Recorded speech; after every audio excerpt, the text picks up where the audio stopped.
¿Locos están los políticos? Bueno, muchos dicen que sí. Me da la impresión de que en este momento de la historia la clase política, quizá compañeros, está en su umbral de crédito más bajo. Para introducir este tema os puedo decir lo siguiente.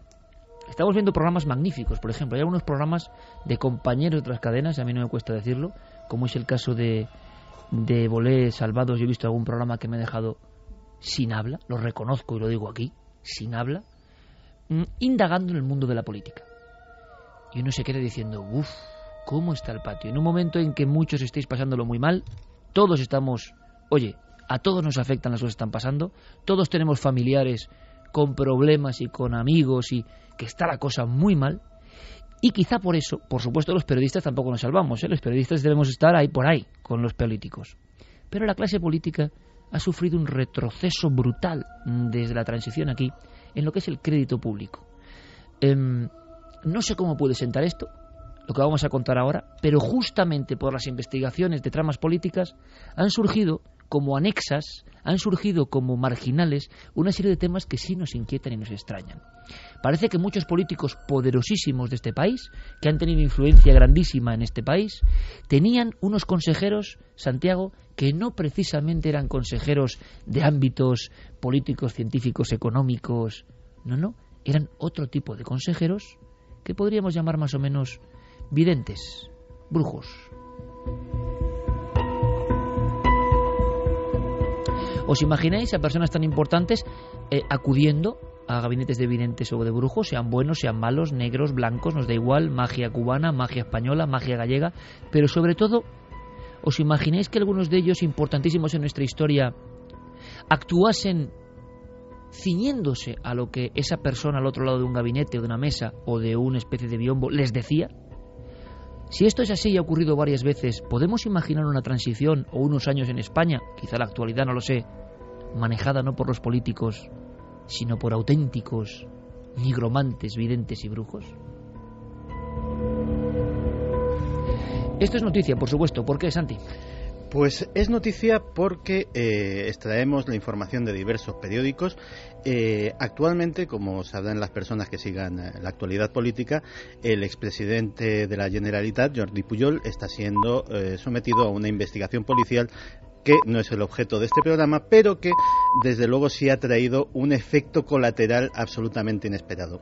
Parte de esa investigación policial es un confidente de la policía, Philip McMahon, un norteamericano que está dando apoyo con su testimonio a las fuerzas del orden a cambio de inmunidad. Esto que hemos visto siempre en las películas, de yo te lo cuento todo, pero a mí no me pringuéis en el proceso. Pues bien, en un proceso muy complicado en el que se habla de cuentas corrientes, de dinero, de tráfico de influencia, etcétera, etcétera, de repente sale algo absolutamente inesperado, que es que este tal Philip McMahon, al parecer, acompañó en diversas ocasiones al presidente Pujol a ver a Adelina. ¿Y quién era Adelina? Adelina parece ser que es la bruja de las montañas, ese es su sobrenombre. Es una hechicera, una bruja que tiene su residencia en Andorra y que parece ser que es muy conocida y que hace rituales de purificación. ¿Esta mujer vive todavía o...? Esta mujer vive todavía, debe de tener, según estiman las fuentes de los periódicos, unos 80 años más o menos. Todo esto no es de ahora ni mucho menos, es de cuando Pujol era presidente de la Generalitat, estamos hablando de esa época. Y al parecer, siempre según el testimonio de este confidente, pues Jordi Pujol acudió a su consulta en una localidad de las montañas del Pirineo y allí se sometió, entre otras cosas, a un ritual de purificación con un huevo. ¿En qué consistía el ritual del huevo? Pues básicamente se coge un huevo de gallina y se pasa por todo el cuerpo de la persona a la que quieres purificar y luego en un recipiente se abre. Si el huevo está en buen estado, es que esa persona también estaba, su aura o su energía espiritual estaba también en buen estado. Si el huevo está deteriorado o incluso sale negro, según dicen que puede suceder, pues eso quiere decir que el ritual de limpieza efectivamente ha tenido resultado y que esa persona estaba sometida a algún tipo de mal de ojo o estaba sometida a algún tipo de influencia negativa de orden espiritual. Pues bien, continuando con el testimonio del confidente, parece ser que Pujol se aficionó en demasía a las consultas y a las profecías que le podía hacer esta mujer, y acudía con relativa frecuencia pagando cantidades cada vez mayores por sus servicios. Lógicamente, estas personas cobran la voluntad y según les vas teniendo más fe, pues evidentemente tu voluntad cada vez es mayor. Hasta el punto de que el señor confidente, que también debía de ser un pícaro de cuidado, llegó a un acuerdo con la señora Adelina para facilitarle más visitas del presidente y, a cambio de ese favor, pues repartirse los beneficios, repartirse las propinas que les daba Pujol a la tal Adelina. El truco del huevo, o la forma de visualización del huevo, que muchos dicen que se empleaba inyectando, a veces se dice, o se ha sorprendido a algunos videntes, ¿no? Yo no digo que sea el caso, por cierto, inyectando sustancias para precisamente impresionar a la persona a la que le pasan el huevo, y claro, sale la tinta, o sale mejor dicho la yema, como con sangre, y uno, sea crédulo o no sea crédulo, se asusta, claro, pero cuentan que esto se hacía. Es el caso de Adelina. Lo cierto es que ver a Pujol, todopoderoso en Cataluña, acudiendo con esa fe a una hechicera, nos sorprende, y nos sorprende más abrir los archivos, indagar un poco en este mundo absolutamente tabú, siempre con referencias, siempre con datos. Todo lo que estamos contando no lo decimos nosotros ni acusamos a nadie, se ha publicado todo. Y vamos, por ejemplo, a la zona norte, al País Vasco, Javier, y nos encontramos quizá el caso de mayor imantación de políticos por parte del mundo de la evidencia, ¿no? Fue un personaje que nos dejó hace ya 19 años. Se llamaba Marichu Guller, en realidad María Erlanz, y formaba parte de esa tradición muy vasca de las orguiñas, de las brujas de las montañas también, ¿no? En el caso de Marichu Guller, ella era una mujer ya muy popular años antes de dedicarse profesionalmente a este tipo de cuestiones, porque ella y su marido habían regentado el café suizo de la Plaza del Castillo de Pamplona, y por allí, en fin, habían desfilado ya muchas personas con las que ese matrimonio había establecido amistad, y en un determinado momento, cuando ella se retira a la zona del Monte Ulía, comienza ya a recibir personajes de todo tipo de la vida social, política del País Vasco y de fuera del País Vasco. Ella tiene una vida más o menos normal y de repente en un momento concreto se retira al Monte Ulía. Sí, al casarse con su marido, con Giovanni, que era un empresario, un tipo muy, muy emprendedor, ella pasa unos años fuera, digamos, de la vida laboral y comienza a desarrollar de una manera más profesional algo que le había acompañado desde la más tierna infancia. De hecho, ella, si me permites, se autodefine en sus propias palabras de este modo. Yo he nacido llena de percepciones extrasensoriales. Quizá por haber nacido en aquel valle mágico, el Valle Roncal, o bien por reminiscencias ancestrales, por lo que sea, yo desde niña estoy llena de percepciones extrasensoriales. Qué voz más, iba a decir, radiofónica antigua tenía esta mujer, ¿no? Sí, y además su propio aspecto y su aplomo le hicieron ganarse mucho afecto. Es decir, era una mujer muy entrañable que impactó en muchas personas. No era una vidente típica de mesa camilla y cartas de tarot. También esta mujer, por ejemplo, a veces conocía a sus clientes, conversaba con ellos, no les decía gran cosa, pero pasaban 2, 3, 4 días y les telefoneaba con algún tipo de información especial que había recibido en sueños sobre esas personas. ¿Y se lo decía por teléfono? Sí. En muchas ocasiones, después de un contacto personal, lo que se establecía era una relación más o epistolar o telefónica, ¿no? Llegó a decir, y esto es bastante llamativo, que era capaz de captar si una persona tenía cáncer, por ejemplo, o una enfermedad fuerte, por el olor. Que ya tenía una especial sensibilidad olfativa, ¿no? Que incluso se podía adelantar a terremotos, a movimientos sísmicos o a grandes catástrofes de la esfera internacional, y hacía esos avisos a estos personajes. ¿Y acertó? Bueno, en algunas ocasiones sí. Por ejemplo, le insistía mucho, estamos hablando de los años 80, que es cuando ella adquiere más popularidad. Mucha gente se le acercaba preguntándole si iba a haber una tercera guerra mundial, que era el gran tema de moda, ¿no? Y existe un amplio abanico de recortes de prensa en hemeroteca en los que se ven las declaraciones de esta mujer diciendo no, seguro que no hay una guerra mundial.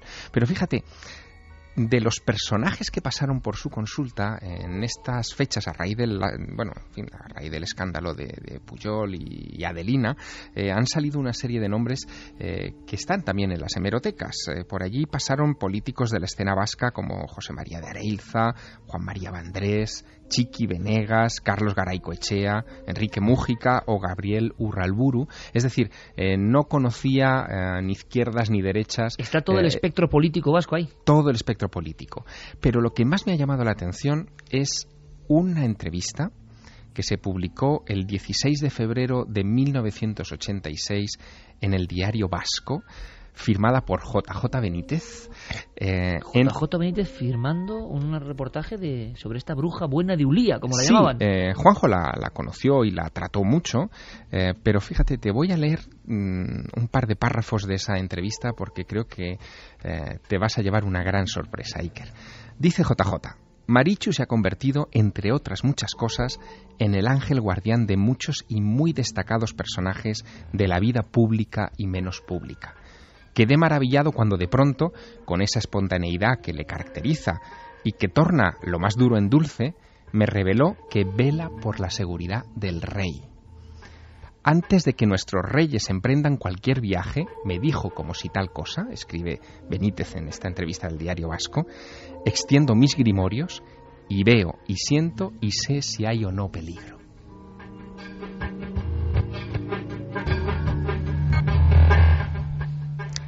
Hay más cosas. Yo quisiera que escucharas de qué manera la bruja buena de Ulía evitaba cuando, en fin, alguien le pinchaba para que contara, en fin, qué clase de clientela especial pasaba por su casa, de qué manera evitaba un poco el contacto. Lo que vamos a escuchar es un repaso de qué hace ella en ese valle de Ulía, en ese lugar especial, y cómo por ese lugar, atraídos por ella y por el entorno, en fin, y por las características especiales de ese paraje, pasan personajes interesantes. Yo he vivido en Ulía 20 años. Felizmente me quedé allí porque también la naturaleza me apasionaba. Qué paisajes, qué auroras, qué atardeceres, qué bonito. Qué cosas vi yo desde Ulía. Tengo cuadernos y cuadernos. Y después empezó a llegar a mi modesto merendero, llegaron personalidades. Y tengo unos cuantos cuadernos, semblanzas. Las personas que me llamaban la atención, que llegaban ahí. Yo agradezco mucho esta investigación, Javier, acudiendo a auténticos archivos acásicos del misterio vasco, como el Pentáculo, con el gran, tengo que decirlo, el gran e insuperable Michel Casas, al que mandamos un gran abrazo. Desde luego. Que hizo esa labor importante, ¿no? También de pionero televisivo en los medios locales vascos, sacando un montón de historias, sacando un montón de cosas, pasando sus peligros, un día lo contaremos con Michel si es posible, pasando sus peligros incluso en vivo.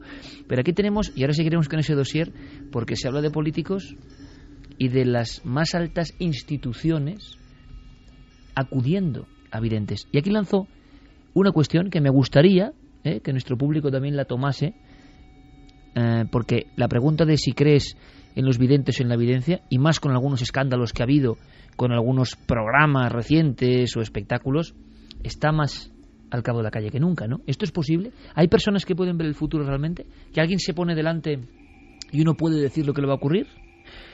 Yo solo lanzo el primer anzuelo, y es que yo siempre he dicho aquello de creo en la evidencia pero no en los videntes. Ahora bien, lo he dicho 1000 veces, esa evidencia explosiva, inmediata, que une a dos personas más allá del espacio y del tiempo, muchas veces por lazos familiares, pero tengo que admitir que nosotros hemos vivido acontecimientos, por lo menos 2 o 3 acontecimientos, donde personas que no sabían nada, y últimamente ha ocurrido uno de ellos, y vaya cierta, y de verdad, no hay forma humana de que esa persona tenga esa información, que en el lugar de los hechos relate una serie de cosas que ella está sintiendo, viendo, y que tienen que ver con la verdad. Bueno, existen estas personas. Por otro lado, si hay éxito, ¿por qué el éxito? Si todo el espectro vasco político de derechas, izquierdas, nacionalistas, no nacionalistas, acude a la misma persona? ¿Es una butad? ¿Es una frivolidad? ¿O es que de verdad luego acierta? ¿O es que se autoconvence el tipo que va de que acierta? Pero algo debe ocurrir, porque si no se acabará la clientela. Esto podría parecer que es un asunto de vascos y catalanes, y en absoluto lo es. Es decir, desde luego que no. Encontraremos en esas consultas a políticos de todo signo y de toda región geográfica, no ya española, sino internacional. A la vez que Jordi Pujol estaba haciendo esas consultas, según este confidente de la policía, a Adelina, François Mitterrand, al otro lado de la frontera, muy cerca de Cataluña, hacía lo propio con una vidente que además se encargó de grabar telefónicamente las conversaciones con el propio Mitterrand, y fue un escándalo cuando las aireó. Pero fíjate, Javier, Pirineos arriba, siempre se ha hablado de dirigentes europeos que acudían a videntes, Estados Unidos ni os cuento, pero en España ha sido un poco tabú. Políticos españoles y autoridades españolas y su acudir y peregrinar a videntes ha sido siempre un poco tabú. Y hay información, Santi, de que esto va más allá. Es decir, que los casos van mucho más allá. Los casos los hemos tenido y desde luego algunos son impresionantes. Por ejemplo, hace ya tiempo desvelamos posiblemente el más impresionante de todos en estos mismos micrófonos, que era el del propio general Franco. En su época en la que era el más joven general de toda Europa en la guerra de África, tenía un talismán secreto, y ese talismán secreto se llamaba Mérsida. Mérsida era una bruja respetadísima por los bereberes, aunque ella no era bereber, parece ser de ascendencia francesa. Y muchos de los que fueron testigos de la baraca, de la suerte impresionante que le libró en varias ocasiones y casi de milagro de la muerte, y que los supersticiosos bereberes le tenían casi como una especie de ser tocado por esa bendición, pues procedía precisamente de los talismanes y de los consejos de Mérsida. Pero, viniéndonos hacia adelante, cuando Juan Carlos I era príncipe de España, dijo esta frase, dijo: no es que yo me lo crea todo, pero esto es divertido y algunas veces inquietante. Y se la dijo ni más ni menos que a un hombre que te sonará, Boris Christoph. Boris Christoph, grande, era un vaticinador uruguayo, autor Fin de... del mundo 1982. 83. La gran catástrofe. Pero creo que también hubo un Fin del mundo 84, ¿o no? ¿Es posible? No, sí. Lo hubo, claro. Te lo certifico. Boris ya iba retrasando. El 83 no pasó, pues... Y del 84, el 84 no dejaron editar más ya. Y entonces hubo una conversación entre ambos. ¿Pero qué hace el rey con Boris Christoph? Pues parece ser que estaban concretamente en una cena con el presidente Sanguinetti en Uruguay, entonces presidente de Uruguay, en 1985. En esa cena, entre otros, estaba el ya fallecido gran periodista Julián Lago, que es a través del que tenemos toda esta información. Pues bien. Ten cuidado, Santiago. Espera un segundito, que la CIA me acaba de hacer una jugada. Ten cuidado, Santiago. Ya está. Estás hablando de cosas... mira lo que está pasando. Bueno. Ha sido mencionar a Boris Christoph. Y ha ocurrido algo aquí en el estudio que no vamos a contar. Que casi se cae de la silla. Sí. Se ha movido la silla. Bueno. Pues bien, en aquella ocasión, en presencia de Julián Lago y escuchado por este... Y mira la mezcla, o sea... El rey, Julián Lago y Boris Christoph, o sea, es una cosa... Y los tres a una distancia de oreja a oreja, se podían escuchar perfectamente las conversaciones. Pues comentó que había consultado una vez con una astróloga francesa llamada Elisabeth Tessier, que era una de las más célebres astrólogas de toda Europa, que en 1978 se desplazó ex professo a Madrid para estudiar, interpretar y dar su informe de la carta natal del rey Juan Carlos. Así que esa es el único testimonio que tenemos de las aficiones de nuestro monarca hacia lo oculto, que siempre se ha dicho que ha sido, y tuvimos en Cuarto Milenio precisamente testimonio de ello, que ha sido un hombre muy escéptico con estas cosas y que a lo mejor su esposa sí que tiene unas creencias o un conocimiento de estos temas mucho mayor. Fíjate que esto me hace recordar un detalle. Tú sabes, Iker, que llevo mucho tiempo entre pinturas trabajando para un libro, y una de las cosas que he descubierto y que me han llamado mucho la atención es en la bóveda del Casón del Buen Retiro, donde está esa pintura de Luca Giordano, que es la apoteosis de la monarquía española, hay una carta astral. en una esquina. Hay una carta astral que fue encargada, en este caso por los Borbones, ahora que estamos con Juan Carlos I, porque querían retratar cósmicamente cómo era su destino. Eso está ahí, en una pintura, y viene de largo.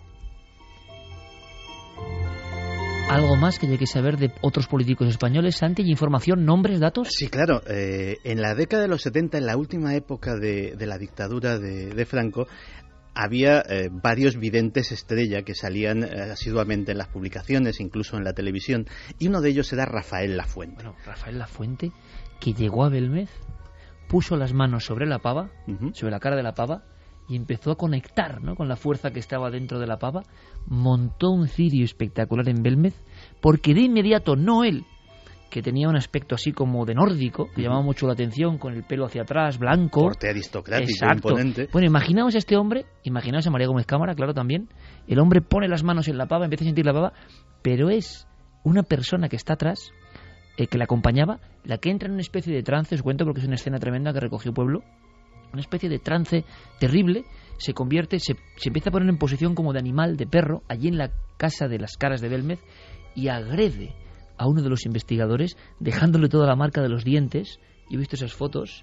¿Tú recuerdas las fotos, sí, Carmen? Sí que las recuerdo. Y es impresionante porque es una dentadura entera. Parecía de niño pequeño. De niño pequeño que siente y se empieza a montar un mito ahí de auténticas sensaciones de otras personas que tienen como un ataque de histeria colectiva y se creen mordidos, pero ya no le está mordiendo nadie. Y entonces algunos, y José Martínez Romero tomó alguna de las fotografías, tenían una roncha parecida a dientes en aquel momento. O sea, Rafael Lafuente era un astrólogo, entre comillas, muy popular. Mucho. En el año 72 por lo menos. Lo era, y tanto es así que era de buen tono socialmente, gente de la buena sociedad, acudir a su consulta y decirlo abiertamente en reuniones y sin ningún tipo de tapujo. Se sabe que a esta consulta en aquella época asistieron Manuel Fraga, cuando era ministro de Franco. Es que no se puede imaginar a Fraga yendo a que le diga a un vidente cosas. Es increíble. Es la historia oculta de la política española que nunca se ha escrito. O, por ejemplo, Adolfo Suárez, que en aquella época era director general de Radio Televisión Española y que más tarde, como todo el mundo sabe, sería presidente del gobierno. Posiblemente el amigo más influyente de Rafael Lafuente era el editor Antonio Asensio, presidente del Grupo Z. Claro. Y de hecho, en las publicaciones del grupo, Lafuente siempre tenía una pequeña sección, una columna, tenía algún tipo de protagonismo. Ya metidos en la democracia, se convirtió un día en el centro de la atención pública ni más ni menos que Carmen Romero, la entonces esposa de el presidente Felipe González, porque parece ser, y trascendió, entonces además era diputada, que asistía asiduamente a la consulta de una vidente sevillana llamada Concha Pino. Y bueno, pues evidentemente también, pues como en aquel momento era la esposa del presidente del gobierno, pues aquello generó unos días de cierta controversia en los periódicos nacionales. También Miguel Boyer fue asiduo, y de hecho hay fotografías que le reflejan junto a varios videntes. Puede que su entonces esposa Isabel Preisler, que se sabe que es muy aficionada a este tipo de cosas, le contagiase de alguna manera la afición y por eso fuese a sus consultas. De hecho, se dice que en varias ocasiones consultó a la vidente María Fernández de Córdoba, la cual a su vez entre sus clientes tenía al gobernador del Banco de España, Mariano Rubio, al que le vaticinó el accidente que habría de sufrir su madre y su cercana ruptura matrimonial. Claro, aquí subyace de fondo una cuestión mucho más seria que todo esto. Si personas de ese nivel, importancia y cuya toma de decisión influye en todo el pueblo, ¿qué material manejable por servicios de inteligencia, por espías, por generadores de opinión, por transformadores de opinión, si tú tienes al vidente y logras dirigir de alguna forma al vidente, manejas al político si el político cree en ello? Claro, aquí entra una de las historias, de las primeras. Cuando yo entré en este mundillo, hace muchísimos años, pues una de las primeras historias que a uno le van contando los compañeros y que nunca he llegado a saber. Ha habido medio confirmaciones, lo que no sé los datos exactos, o si por ejemplo el nombre del dossier, el dossier Apocalipsis, es cierto o no. Se hablaba de un dossier de Apocalipsis que tenía el CSID, el que entonces era la Agencia de Inteligencia Española, antes del CNI, y que ese dossier de Apocalipsis incluía todo lo relacionado con lo paranormal, desde los expedientes ovnis, los investigadores y ufólogos, hasta precisamente los videntes que estaban a sueldo del CSID, y que las indiscreciones que cometían sus clientes de cierta importancia, las confesiones que hacían sobre su vida sentimental, sus negocios, sus infidelidades, etcétera, etcétera, automáticamente esas personas que estaban en nómina del CSID y que tenían importantes consultas repartidas por toda España, las hacían llegar a la casa y iban a engrosar los dosieres de los respectivos personajes. Además, esa leyenda urbana venía a decir que lo que se prometía a estos videntes era fama, notoriedad, a cambio de colaboración. Y eso es un tesoro muy jugoso para muchos, pero hay una cosa que estoy recordando. ¿Qué vigencia tiene esto? Porque a uno tiene que convencerle el vidente, digo yo, para volver. No vale solo con psicología. Algo más tiene que haber. Ejemplo. Nuestro compañero Javier Pérez Campos, por ejemplo, valga la redundancia, hace apenas unas semanas vuelve de un sitio en las montañas, en la zona serranía de Córdoba, ¿no? Sí. Vale. Hay muchas personas, yo no sé cómo analizar esto, ¿no? Vamos a contar un retazo, pero hay muchas personas que realmente creen que es imposible que alguien acierte. Incluso en nuestro programa hemos puesto a prueba a buenas amigas que tienen este don, entre comillas, que pueden tenerlo, yo no lo sé, pero que aciertan, y podemos dar nuestra palabra, Javier, de que no damos información, que no saben a dónde van, de que no saben cuál es la historia que está detrás, y en ocasiones, como te ha ocurrido a ti, simplemente como ficha, como viñeta, ¿no? Poniendo como que el misterio sigue, y quizá algunas de estas mujeres tengan realmente algo de eso, que luego se deforma, se estira, se convierte en espectáculo, se reduce, o se queda en la verdad, no lo sé. Podéis estar en desacuerdo conmigo perfectamente, y los oyentes también. Yo soy de los que a personas tan importantes e influyentes solo con psicología no las convences. Mi opinión. Hay algo más, no sé el qué. Algo más y en qué dosis. Pero tú, por ejemplo, Javier, en uno de esos casos, y comentábamos algo la semana pasada, llega a haber cuestiones grafiquísimas, ¿no?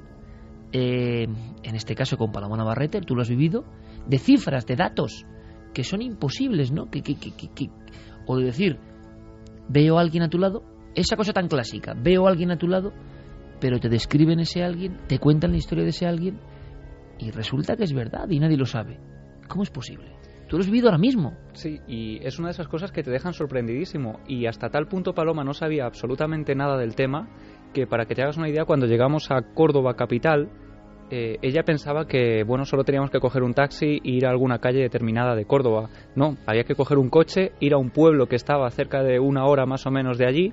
Cuando ella llega al pueblo no sabía absolutamente nada, ni siquiera de los fenómenos que estaban ocurriendo en esa casa, que tampoco vamos a contar, pero que se verán en Cuarto Milenio dentro de unas semanas. Y cuando ella llega allí, de pronto dice puntos de la casa donde no pasa absolutamente nada. Cuando llega a puntos determinados, como un corredor muy concreto, en una casa que no es una casa pequeña, estamos hablando de una casa de 200 metros cuadrados fácilmente, una casa en un pueblo bastante grande. Llega a puntos determinados de esa casa donde dice: aquí aparece alguien que ha sido visto muy recientemente. Describe cómo era esa aparición. Da algún detalle, o sea, para que veamos a qué nivel de detalle, por favor. Simplemente porque yo soy el primero que no me lo puedo creer, pero mira, sé qué pasa. Ella de repente habla de una aparición de esa clásica sombra negra, se da la vuelta y le dice al niño, además tú lo has visto. El niño, con cara de, alucinando por lo que le estaba pasando, dice que sí, afirma que lo ha visto precisamente por los lugares donde Paloma estaba diciendo, haciendo el recorrido que Paloma estaba diciendo en ese momento. Paloma llega a una habitación muy concreta y dice, en esta habitación se nota una presencia femenina, parece que la estoy viendo, además en ese rincón concreto, señala el rincón de la habitación, y aquí también esta señora me está diciendo que alguno de los dos la ha visto. También el otro hermano de los niños aseguraba que la había visto precisamente en ese rincón solo unos días antes. Pero es que había descripciones incluso del tipo de cabello Sí, habla de que tiene poco pelo esta señora. Dice, bueno, pues que es una señora un poco fea, que empieza a describirla bajita, la describe haciendo una serie de cosas que al final entre ellos se miran y dicen, es que es la tía Francisca, es la persona que vivía en esta habitación. Y ya no solo eso, es que dice, bueno, es que hay otra presencia. De la cual no hay retratos, no hay nada. No se sabe nada de ella. Paloma parece ser que puede llegar incluso a entrar en contacto con esa otra presencia hasta tal punto que consigue el nombre de esa supuesta entidad, consigue que esta persona le diga que es un hombre de iglesia, escribano de la Casa Grande. En ese momento Paloma dice, ¿qué es la Casa Grande? Y le dicen, bueno, es que aquí la Casa Grande es el ayuntamiento. Y lo último, el detalle que a todos nos pone la piel de gallina... No nos cuentes más, pero dinos el último detalle, anda. Es que este hombre le dice que vivió en esa casa en 1813. Y resulta que la familia, en ese momento, y no en otro, cae en un detalle. En la cochera de la casa tienen un antiguo dintel donde parece que había unos números que pertenecían a la casa anterior, ¿no? Esos números que habían estado en el dintel de la casa antigua eran 181 y el último número no se puede leer. Claro, cuando ocurren estas cosas a este nivel de detalle, y no, lo contamos porque lo estamos viviendo y somos los primeros interesados. No, creo que nos conocéis hace mucho tiempo, ¿no? Cuando vamos a una casa, sea una casa tan espectacular y pródiga en fenómenos como Vallecas y no pasa nada, pues no ha pasado nada, ¿eh? Y no vamos a contar qué ha pasado donde no ha pasado. Pero en otros casos ocurren estas cosas. ¿Cómo es posible? Ese poder va siempre con la gente, con esas personas. Por ese tipo de detalles imposibles, alguien se aficiona a un vidente o a un nigromante. Vamos a ver qué opina nuestro público. Vamos con ellos. Julian dice, Adelina se va a forrar a partir de este momento, aunque para magia la que tengo que hacer yo para llegar a final de mes. Nubia Botello, muy malos brujos no decirles lo que se nos avecinaba. Cancela dice, pues que le consulten cómo acabar con el paro, ya que ellos por sí mismos no son capaces. Está la gente bastante... En los primeros mensajes se ve cómo está el patio, ¿no? Evidentemente. Sergi nos dice, no olvidemos la guerra esotérica en la Segunda Guerra Mundial. Coco Fernández, yo pienso que una vidente que ayude a un político en su propio beneficio, que sabe si es vidente, que va a ser malo para el pueblo, es para quemarla en la hoguera. Bueno, no volvamos... Al San Benito, al ¿no? San Benito, eso es.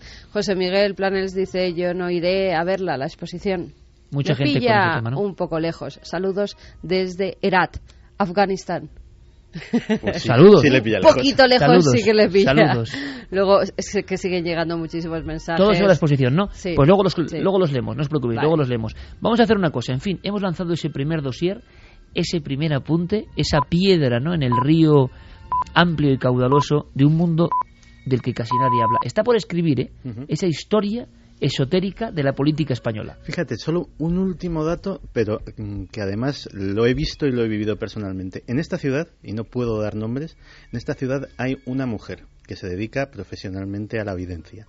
Una vez al mes, en el aeropuerto de Barajas, hay un jet privado en el que esta mujer se monta y va a Londres a ver a un importantísimo financiero de la City, a consultarle y regresa. Solo te digo eso. ¿Asientes, Javier? Asiento porque yo he escuchado esa historia también y porque el mundo de las finanzas, aquí hemos tocado esta noche un poco por encima el de la política, pero el mundo de las finanzas, de la bolsa, de los corredores de bolsa, de las personas que están tomando las importantes decisiones financieras en este momento está muy influido por ese tipo de consultas. Javier, ¿lo abordamos? ¿Nos atrevemos? Lo podemos rastrear incluso históricamente desde la fundación de la bolsa, donde había espiritistas detrás. Es una historia interesante. Este es Javier Sierra, ¿no? Que tira del ovillo y te convierte de repente en un dossier algo inesperado. Hemos hablado de políticos españoles y videntes, que es un tema, como digo, difícil, complicado, con nombres, con apellidos, con datos, y ahora vosotros, si queréis, investigáis. Pero Javier va y se descuelga con esto. Y la bolsa, y las finanzas. Tema más candente imposible, Javier. Fantástico. Lo abordamos en unos días, ¿te parece? Lo abordamos. Ahora, vamos con la cuenta atrás. ¿Estarás relacionando todo esto? Espero que no. Oye, ¿cuánta gente me preguntaba, Iker, qué va a pasar el 21 de diciembre? Primero, como si fuese a pasar algo, y segundo, como si yo tuviese la respuesta. Cosa que me deja ya absolutamente anonadado cuando soy el hombre de las no respuestas. Soy el hombre de las preguntas, el ignorante sumo, el que no tiene ninguna respuesta de casi nada. Pero la gente, el público, nuestros amigos y amigas, preocupados. Me parece increíble. Por favor, no os perdáis el domingo el programa de Cuarto Milenio. Creo que podemos aprender, y es un tema del que yo pensaba que ya no se podía aprender, y podemos aprender, entre otras cosas, por una lección magistral de Rivera Dorado y una lección magistral de Javier Sierra. Solo os digo eso. Yo os invito mañana, sobre las 12 menos 20, el programa Dossier 2012, tiene que ser en esta fecha, de Cuarto Milenio. Pero ahora vamos con esa cuenta atrás. Es increíble, es la última cuenta atrás, chicos. Es la última cuenta atrás. Estamos ya arrancando, parece mentira, parecía tan lejano, esa hoja que dice 21 de diciembre 2012. Quedan 5 días para el fin del calendario maya. Isabel Taylor, una niña de 16 años del Reino Unido, probablemente será considerada la primera víctima mortal de la psicosis por el fin del mundo que se ha creado en torno a la fecha del próximo 21 de diciembre. Según sus padres, Isabel se quitó la vida la semana pasada después de haber permanecido todo el año enganchada a Internet, a las redes sociales y a los reportajes en medios de comunicación que hablaban del mal llamado apocalipsis maya. Se las arregló para ocultar sus sentimientos y lo que estaba pasando dentro de su mente, declaró la familia en un comunicado que ha llegado a la prensa en estos días. Nunca vamos a entender por qué se quitó la vida, añade ese comunicado, la echamos de menos. Pero el caso de Isabel podría no ser el único. De hecho, el gobierno francés, a través de la Misión Interministerial de Vigilancia y Lucha contra las Derivas Sectarias, ha advertido del riesgo, y citamos literalmente, de suicidios masivos ante la proximidad del 21 de diciembre, aunque los sitúa en el contexto de cultos milenaristas que están monitorizando tan de cerca como les es posible.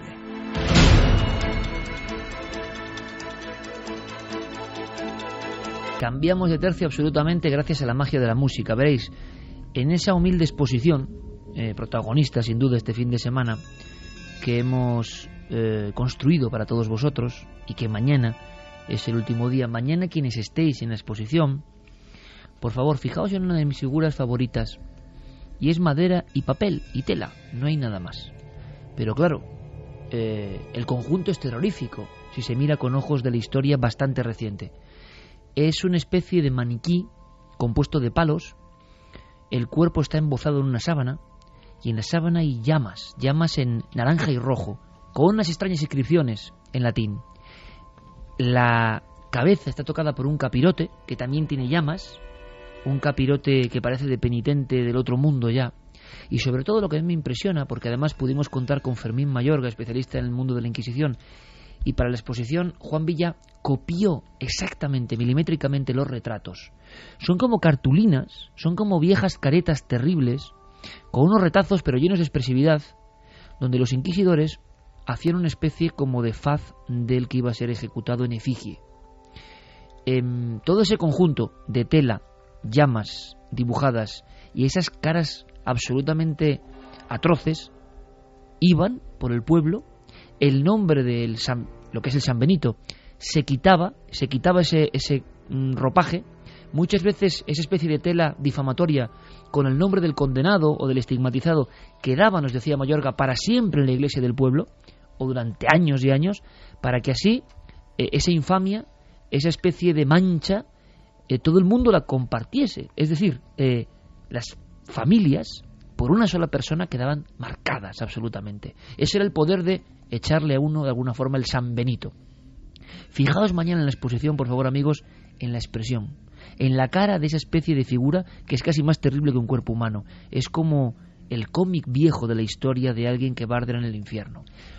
Y cuento esto porque lo increíble es que esta misma semana hemos sabido algo sobre un hombre ya olvidado. Un hombre y un nombre, Cayetano Ripoll. Él fue, fijaos, de libro, la última víctima de la Inquisición española.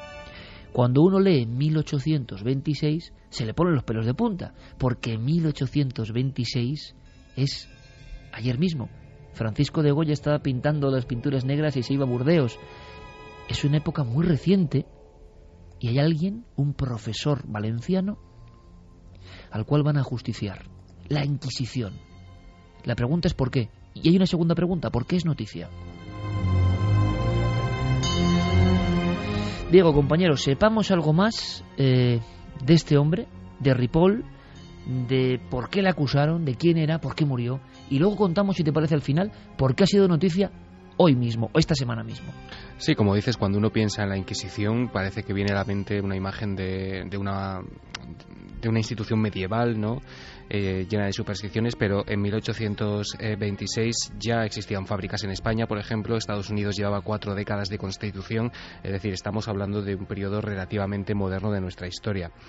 Cayetano Ripoll era un maestro de escuela en el barrio valenciano de Ruzafa, que fue acusado de herejía y que esta semana se ha puesto de actualidad a causa de un documental llamado Cayetano Ripoll y la Iglesia Valenciana. Ese documental ha sido producido por la Asociación Valenciana de Ateos y Librepensadores. Como te digo, este maestro de escuela, este maestro que había luchado en su época contra los franceses de la Guerra de la Independencia, es acusado por la sociedad de la época de herejía. El por qué nos lo van a contar 2 de los responsables de ese documental. Son Antonio Pérez Solís, que es presidente de esta asociación, y Miguel Hernández Alepuz, que es miembro del equipo de realización. Es detenido y le acusan de 4 cosas. 1. Sustituir en las oraciones de clase la expresión Ave María por Alabado sea Dios. 2. No acudir a misa ni llevar a sus alumnos. 3. No salir a la puerta de la choza donde daba clase para saludar el paso del viático quitándose el sombrero. Y 4. Comer carne los Viernes Santos. Valencia, barrio de Ruzafa, profesor de escuela. Bueno, uno piensa en unos hechos que podían tener su multa, podían tener... Aquí tuvo que haber algo que no entendemos bien, porque el fin de Cayetano Ripoll más horrible no puede ser, ¿no? Efectivamente, él es detenido en 1824, 2 años antes de su ajusticiamiento. Él tenía 48 años, se le detiene y es ejecutado de una manera bastante brutal. En aquella época lo que se solía hacer era colgar a la gente y a continuación quemarla en una hoguera.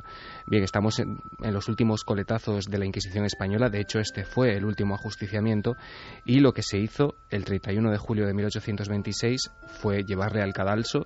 Él en ningún momento se arrepintió de su fe o de sus creencias, aunque se le dio la oportunidad. Él fue acusado de deísta, se le cuelga. Y aunque en aquella época ya era, digamos, demasiado fuerte utilizar una hoguera real, llamas reales, lo que se hace es poner debajo de ese cadalso un barril pintado con llamas para que ese cuerpo, una vez colgado, caiga en una especie de metáfora macabra y sea envuelto por esas llamas de alguna manera de madera.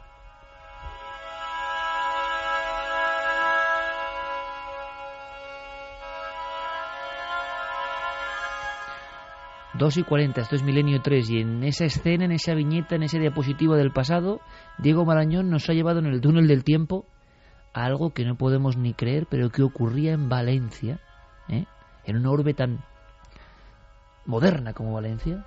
Ese profesor caía como un fardo muerto ahorcado dentro de un barril con llamas pintadas como esas llamas del traje del San Benito. Bueno, acaba ahí la historia de Ripoll, se va convirtiendo en un mito, en un mártir, digamos, ejecutado por la Inquisición, y nuestros amigos dirán, bueno, ¿y por qué Cayetano Ripoll, como si fuese un fantasma de otro tiempo, surge ahora? Bueno, porque hay novedades, esto es lo increíble. Esta investigación ha arrojado algún dato que simplemente intenta saber más del misterio, que es dónde estaba su cuerpo, que se ha convertido también en leyenda urbana, ¿no?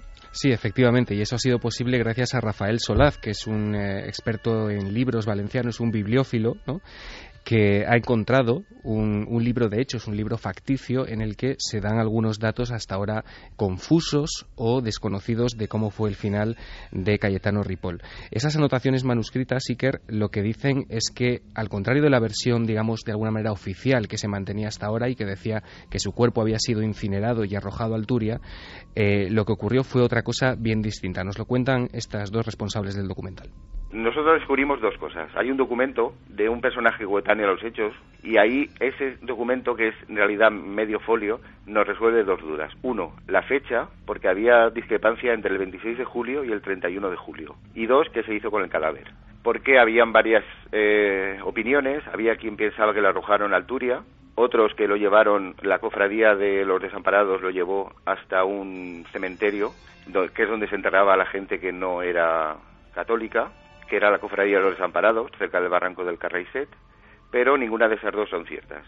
Lo que se hizo con el cadáver fue llevado hasta el actual cementerio de Valencia y enterrado, pero fuera de él. No podía ser enterrado con los buenos cristianos.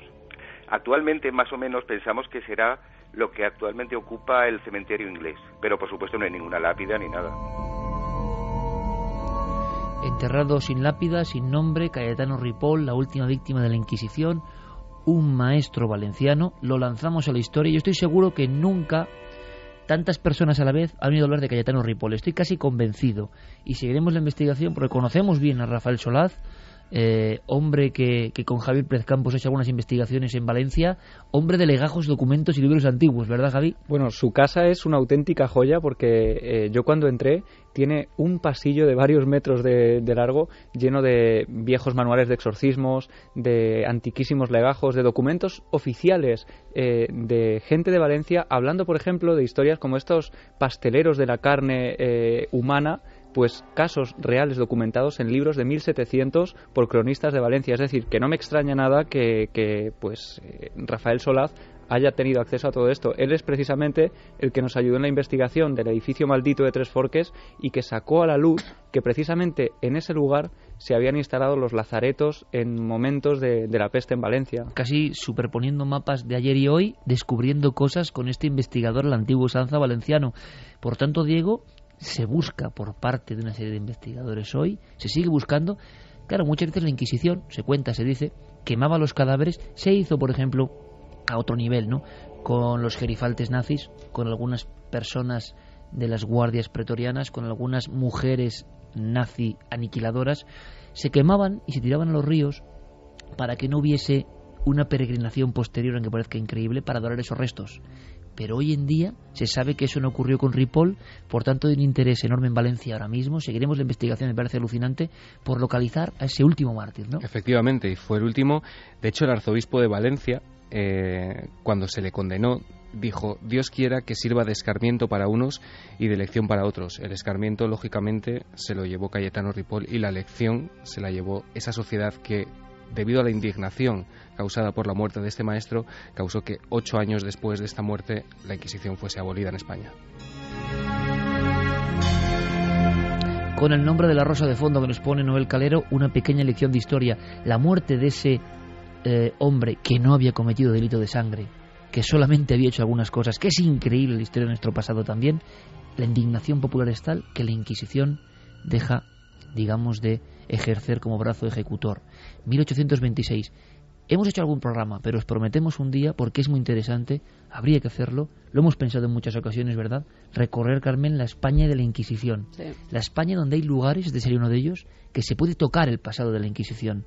Y en cada uno de esos patios, cadalsos, calles, hay que imaginar la calle estrecha de Barcelona, por donde pasó Magdalena Duer con el San Benito con 13 años acusada de brujería, ¿no?, con el capirote y el San Benito, la gente escupiéndola, insultándola, y ella descalza por esas calles. Y hay que imaginar un patio de Sevilla con 12 personas quemadas al mismo tiempo y enterradas allí para siempre, ¿no? La España de la Inquisición es una España terrorífica, pero que también nos muestra cosas de nuestro propio pasado común. Pues fíjate, hay una canción dedicada a Cayetano Ripoll, nos lo decía Jacques Tell, se titula L'Ultim Heretge, está dedicado a la figura de Cayetano Ripoll. Dice, mira, en Milenio 3 están hablando de este personaje y me ha recordado esta canción que está dedicada a su figura. Bueno, pues nos ponemos a investigar, Javi. Me parece muy interesante a nivel televisivo reproducir todo eso y aprender de ese último acto terrífico, goyesco, como decíamos, goyesco, de la Inquisición en Valencia. Un maestro. Vamos a hacer una cosa, rápidamente, cambiamos el tercio. Esto es Milenio 3, la información. Nos vamos de ese barril con llamas que nos ha dibujado en la memoria y en el aire Diego Marañón, nos vamos a la luna, ni más ni menos. Esta semana se han cumplido 40 años exactos desde que un norteamericano pronunciara las últimas palabras de un ser humano desde la superficie de la luna. Mientras doy el último paso de un hombre sobre la superficie, de vuelta a casa por un tiempo, pero esperamos que no demasiado, me gustaría decir lo que creo que recordará la historia: que el desafío de la América de hoy ha impulsado el destino del hombre de mañana. Dejamos la luna desde Taurus-Littrow tal y como llegamos, y Dios mediante, regresaremos con paz y esperanza para toda la humanidad.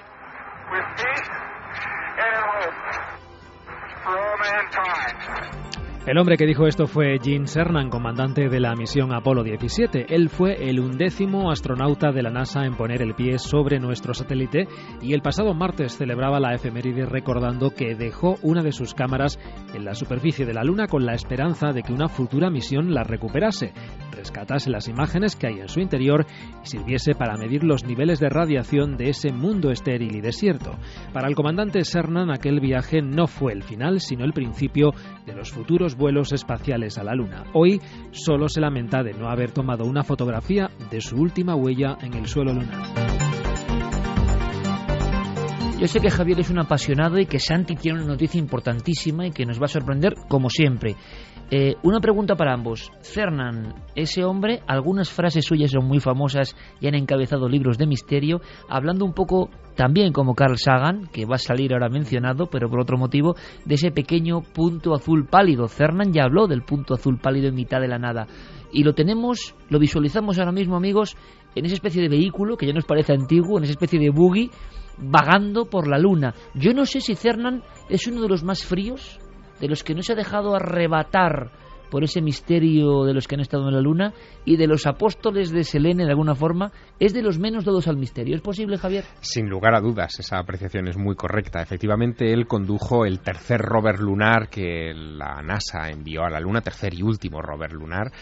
Fue el astronauta que más tiempo estuvo en la superficie de la Luna, junto con Smith, que es el compañero en aquel alunizaje. Estuvieron 3 días completos allá, por lo tanto... 3 días vagando por la superficie de la Luna. 3 días en la superficie de la Luna. La misión fue espectacular. Que si lo comparamos con la más famosa de Armstrong y Aldrin, lo dejan en nada, ¿no? Exactamente. Los equipos habían mejorado muchísimo, la tecnología desde el año 69 hasta el año 72, que estamos hablando de las navidades del 72, cuando ellos están en la superficie de nuestra Luna, había evolucionado muchísimo y por lo tanto fueron testigos privilegiados, en fin, de lo que es nuestro satélite.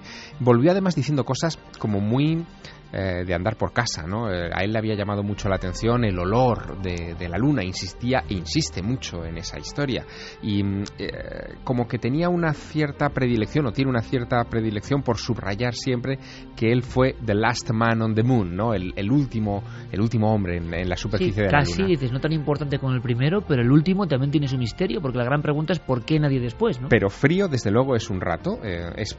Fue piloto de la Marina de los Estados Unidos con un adiestramiento militar muy severo, quizá el hombre que tuvo el adiestramiento más firme, robotizado, quizás. El más robotizado, sin lugar a dudas. Y fíjate que es curioso porque a la salida al regreso, digamos, en el viaje de regreso, cuando ya la cápsula en la que tenían que abandonar la Luna del Apolo 17 va a incorporarse al módulo orbital para emprender el camino de regreso a casa, ellos observan una serie de flashes de luz, lo cuentan en los logs de las conversaciones, flashes de luz, dicen, secuenciados, como si alguien les hiciera señales desde algún lugar, pero ellos, y en concreto Cernan, no le da ninguna importancia, piensa que podía ser algún tipo de partícula energética, en fin, del espacio, que podía haber alterado su retina, pero no le da ninguna importancia. Aquí tenemos, aparte de que estamos en la Luna, cuando lo cuentas es que estamos en la Luna, tú has sido también muy lunático, y sé que has investigado una de tus vías de investigación desplazada por la pintura, pero también era la Luna. ¿Verdad? Ojalá vuelvas, Es colega, verdad. ojalá vuelvas,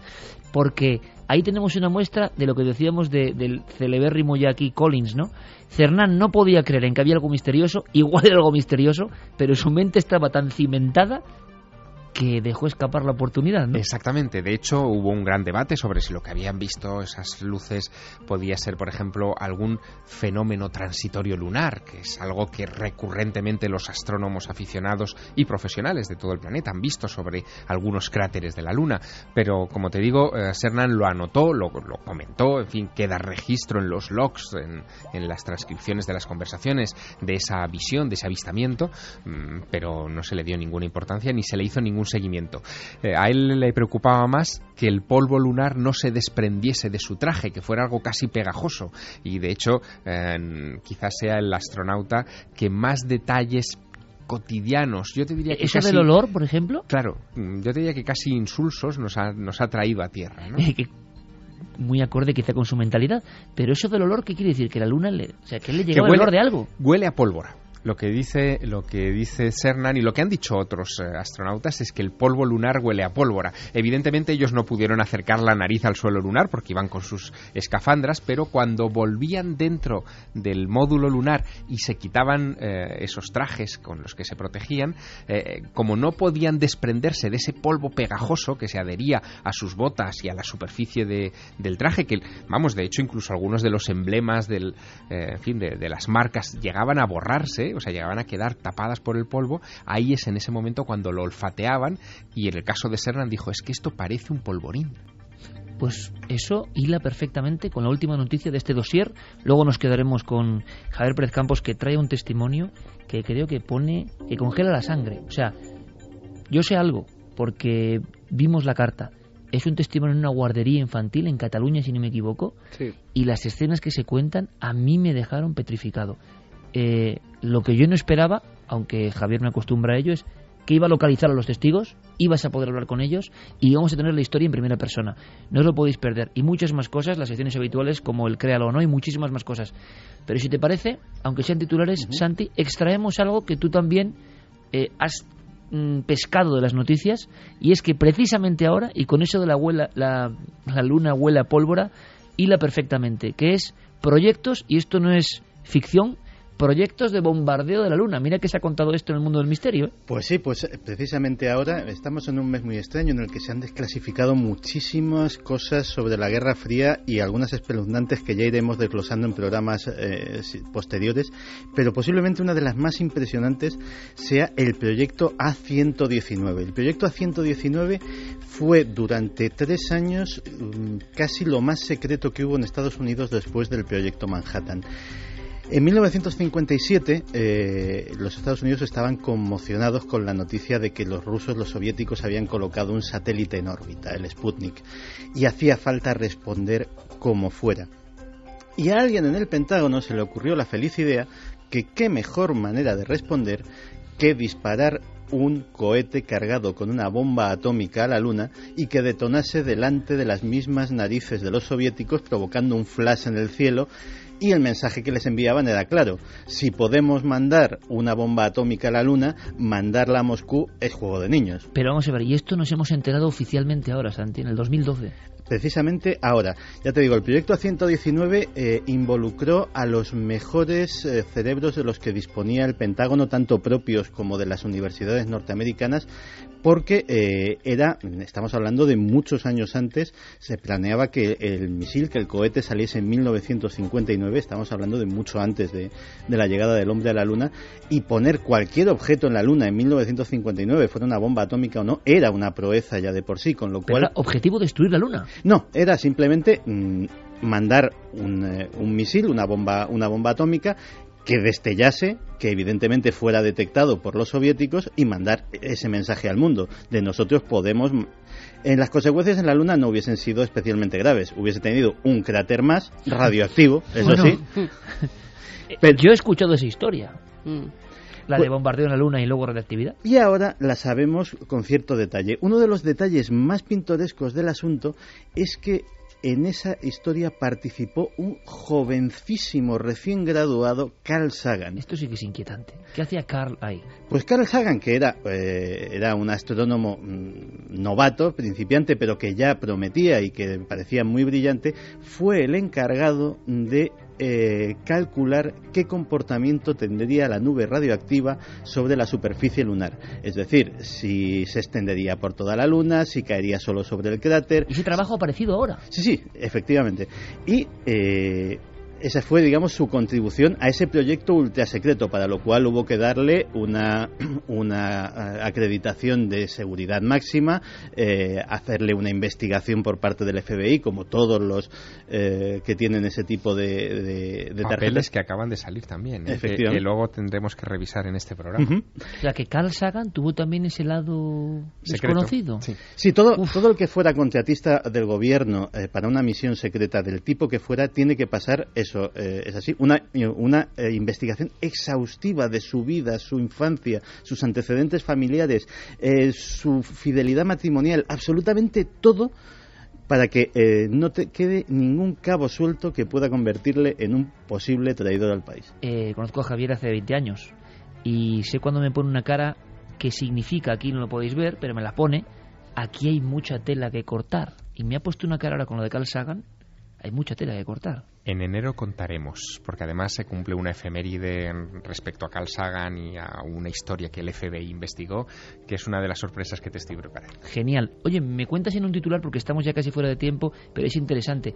Ese proyecto de bombardeo en la Luna, gran cráter, radiactividad, que se ha podido convertir luego en leyenda urbana o no, no lo sé, tenía también otro proyecto análogo soviético de teñir la Luna de rojo. De hecho, yo mucho me temo que el proyecto soviético fue el que motivó la puesta en marcha del proyecto americano, porque había una idea, cuando poco después de lanzar el Sputnik en el Politburó soviético, que era la de celebrar a lo grande, de la mejor manera posible, y que todo el planeta se enterase, el aniversario de la revolución bolchevique. Estamos hablando del año 57, por lo tanto, estamos hablando del 40 aniversario de la revolución bolchevique. Y no se les ocurrió mejor cosa, entre los planteamientos que tenían, que dos grandes hitos. Uno era lanzar un segundo Sputnik, que en vez de emitir la señal anodina del bip bip, cantara la internacional, y que fuera... O pudiera, hay cosas de la historia que no se puede creer y son de verdad. No, pero están ahí, están en los libros de historia, quizá en las notas a pie de página, pero están ahí, ¿no? Y el otro gran hito que se pretendía era estallar, haciendo coincidir con un eclipse de luna que tuvo lugar el 7 de noviembre de 1957, un artefacto nuclear en la cara visible de la luna, para que en medio del eclipse, tú imagínate, un fulgor, un hongo atómico pudiera ser, en fin, objeto de impacto en la Unión Soviética. Es más, llegaron a plantear la posibilidad de tintar esa explosión de rojo para que la luna se cubriera de halo rojo, porque el rojo es el color del comunismo. Todo eso estaba en esos proyectos. Evidentemente fracasaron y decidieron enviar un segundo Sputnik con una perrita dentro que le salía, en fin, más económico. La versión de la luna roja que nos contaba de esa forma Margarita Landi, la luna del crimen, llevado al mundo de lo soviético y el mundo propagandístico. Ahora continuamos con muchas más cosas, pero lo que os digo, hacer un programa con maestros como Santiago Camacho y Javier Sierra es que es muy fácil, no tiene mucho mérito. Gracias, amigos, por la lección de esta noche. Gracias. Es un placer. Continuamos. Ahora todas las noticias, los compañeros de la información en la SER están ya aquí.